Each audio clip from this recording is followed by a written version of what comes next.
first degree premeditated by a juvenile defendant. Count 4 alleges that on November 30th, 2021, and again, all of these, I'm sorry, are in the Township of Oxford. I did indicate that and will continue to indicate that. That Ethan Robert Crumbley did deliberately with the intent to kill and with premeditation.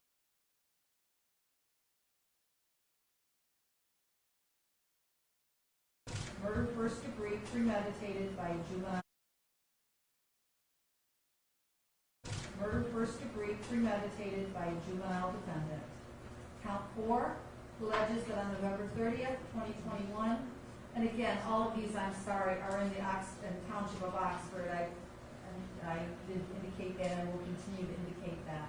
That Ethan Robert Crumbley did deliberately with the intent to kill and with premeditation kill and murder one Hannah St. Juliana, contrary to MCL 750.316, felony, life without parole, or a minimum sentence of 25 to 40 years, and a maximum sentence of at least 60 years. And this is in violation of MCL 750 again, 316. This is homicide, murder, first degree, premeditated by a juvenile defendant.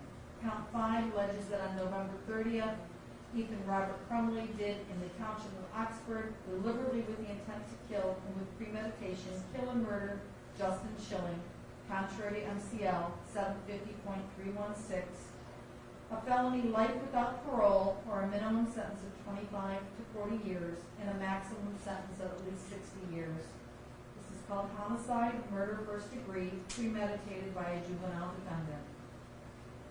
Count 6 alleges that on November 30th, 2021, Ethan Robert Crumbley did in Oxford Township make an assault on Phoebe Author with intent to commit the crime of murder, contrary to MCL 750.83. This is a felony, punishable by up to life or any number of years, DNA to be taken upon arrest. A consecutive sentence may be imposed under MCL 750.506A if the assault was committed in the place of confinement. This is also known as assault with intent to murder.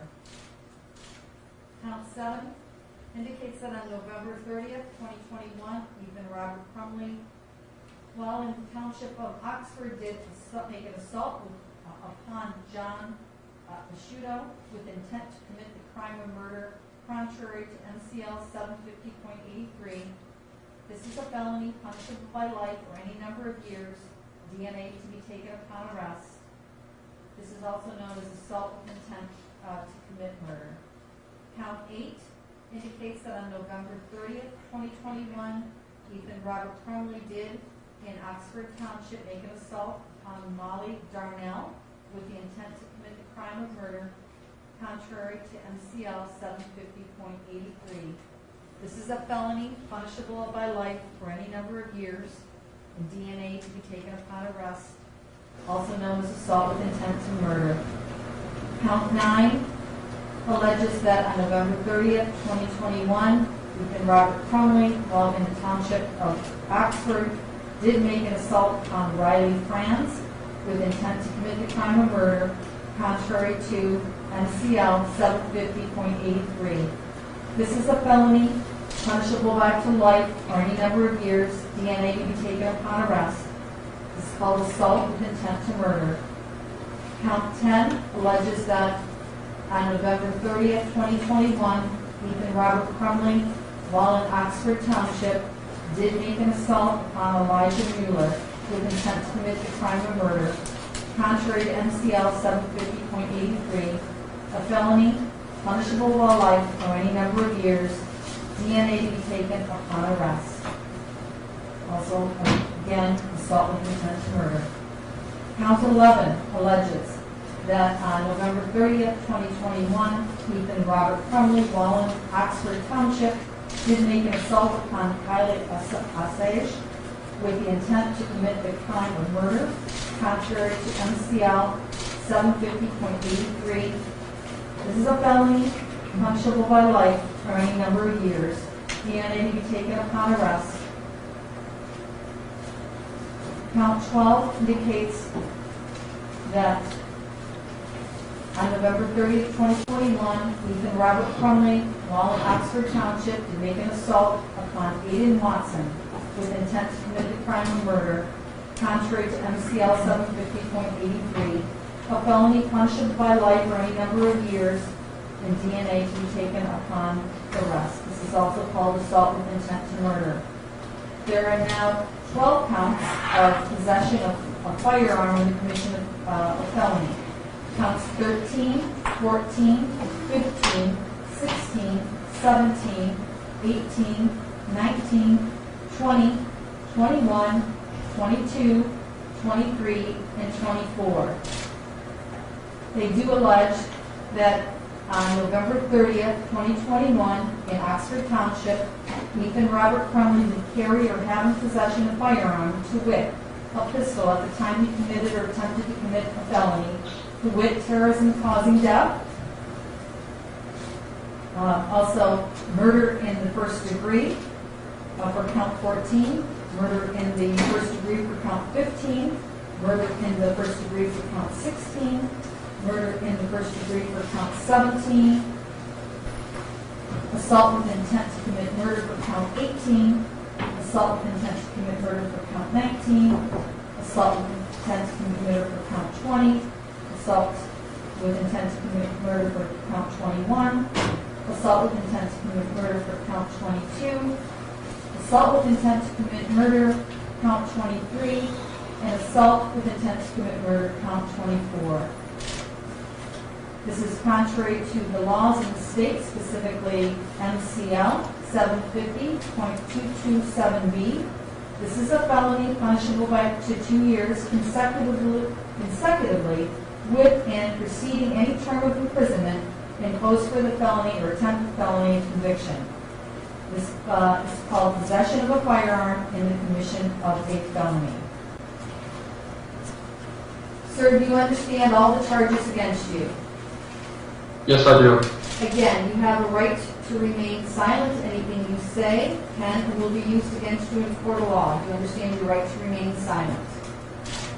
Yes. You also have, of course, your right to an attorney, and Mr. Kosak and Ms. Hatton have been with you, and that right will continue throughout all legal proceedings. And as it relates to anything further, we do need to set a bond. As it relates to bond, I will first let actually we do have pretrial services here to make a recommendation as to bond, and then we will let each attorney speak as it relates to that. So if the individual from pretrial services can come forward, state your full name and spell it for our court reporter. Darla Finley, pretrial services. I'm sorry, Judge, just before we do that, I just want to make sure it's clear that my client is standing mute. We're asking the court attention to not guilty. Oh, I'm sorry, yes. I will enter a plea not guilty on his behalf, and we will set this for bond. Thank you, Mr. Kosak. Darla Finley, pretrial services. DARLAFINLEY. The defendant was unable to be interviewed due to his location at the Children's Village. Therefore, that we have limited information. We do know that he's 15 years old, a resident of Oxford. He's a sophomore at Oxford High School. He has no prior juvenile record, no noted police contacts in Clemmis. Given the serious nature of the matter, there's no conditions or combinations of conditions which will assure the defendant's appearance in court or safety to the community at large. Therefore, we recommend that bond be denied. Thank you from pretrial services. Mr. Keast, anything you'd like to state?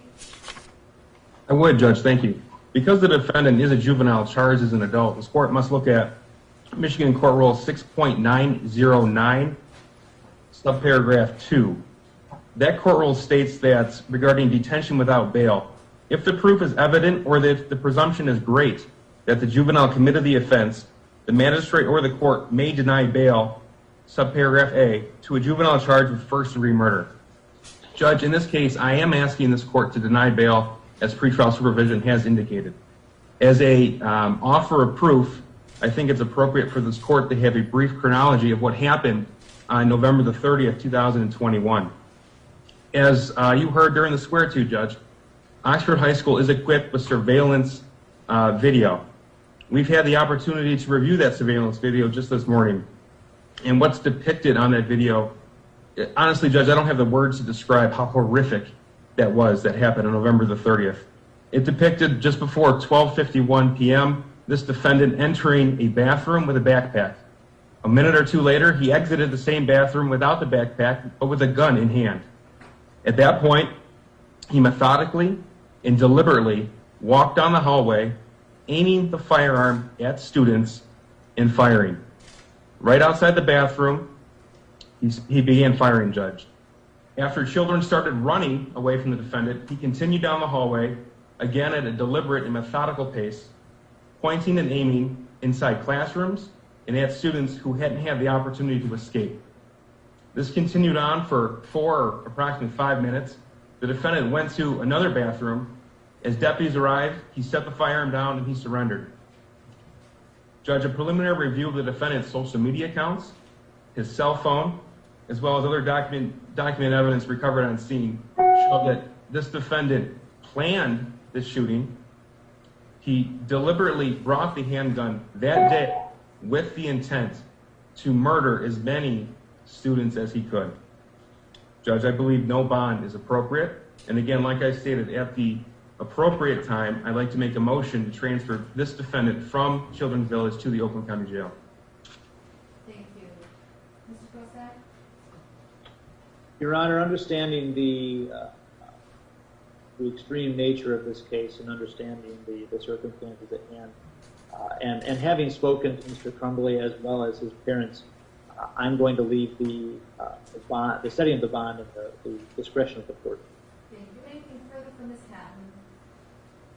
Nothing further, Your Honor. I leave in the discretion of the court. Thank you. And I'm assuming you don't want your client to speak. That's correct, Your Honor, on both Mr. Kozak and my behalf. Thank you. I do believe, based upon all the information that's been provided to date, that a no bond, a denial of bond is appropriate pursuant to court rule, and I will order no bond on this case. Of course, your client does have a right to a preliminary exam within the statutory 21 time period, as well as a probable cause conference. I don't know if the court should have set something, or have we set something, do we know? Oh, it's on the front of the file? Okay. All right. A probable cause conference will be set on December 13th at 1:15 in front of myself, and then an exam the following week on December 20th at 1:15 again in front of myself.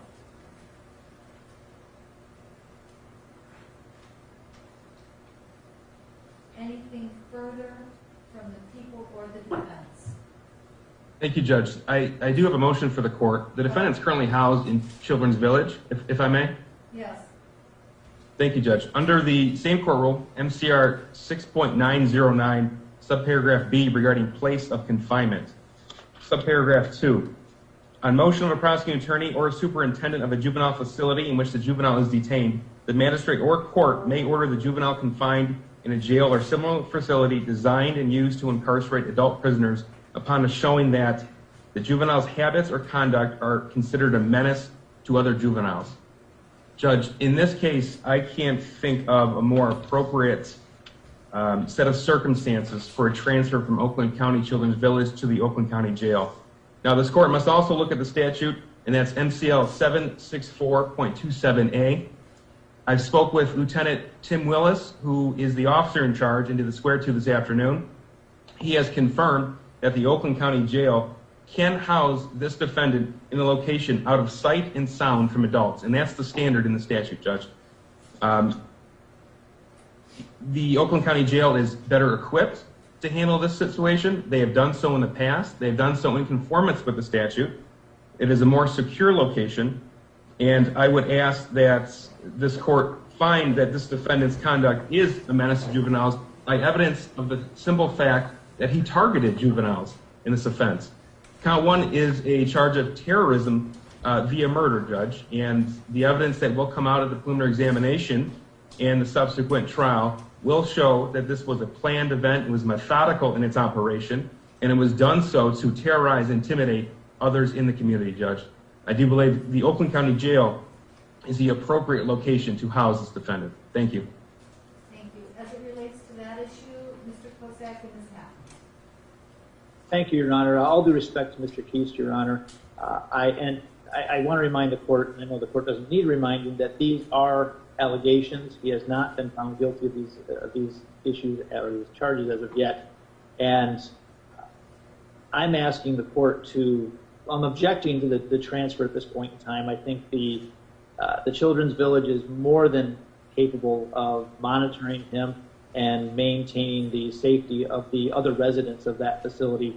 I think at this point, Judge, if the court's going to consider this motion, I would ask the court to perhaps hold the ruling in abeyance until after the preliminary examination, at which point the court will have had a chance to have taken sworn and heard sworn testimony regarding these incidents. Regarding the issue itself? Regarding the incident, incident, the fact that he shouldn't be moved?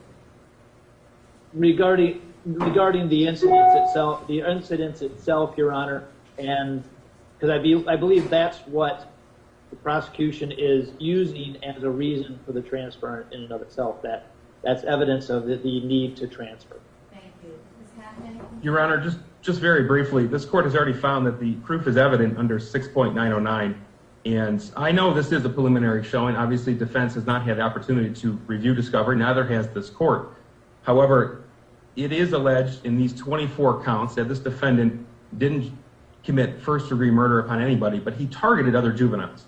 And I believe that 6.909 subparagraph B is written specifically for a situation such as this. The Oakland County Jail is the appropriate location for this individual, Judge. It is, like I said, well equipped for this. They have the ability to keep this defendant separate from both sight and sound of other adults. This is appropriate in these circumstances, Judge. Ms. Hatton, anything further? Your Honor, I concur in Mr. Kozak's argument. I will advise the court that as Mr. Ethan Crumbley's juvenile attorney, I did have an opportunity to speak again with Mr. Ethan Crumbley at the juvenile facility, Children's Village, as well as the individuals who are supervising Mr. Crumbley, Ethan Crumbley at Children's Village. It's been reported to me, Your Honor, as the officer of the court, that Ethan has been cooperative. He is on suicide prevention there at Children's Village. He's not in general population. He's secluded and he's receiving one-on-one supervision. I would ask the court, based on that information, and that he is cloaked in the veil of innocence unless proven guilty, that he remain at Children's Village until after the preliminary examination.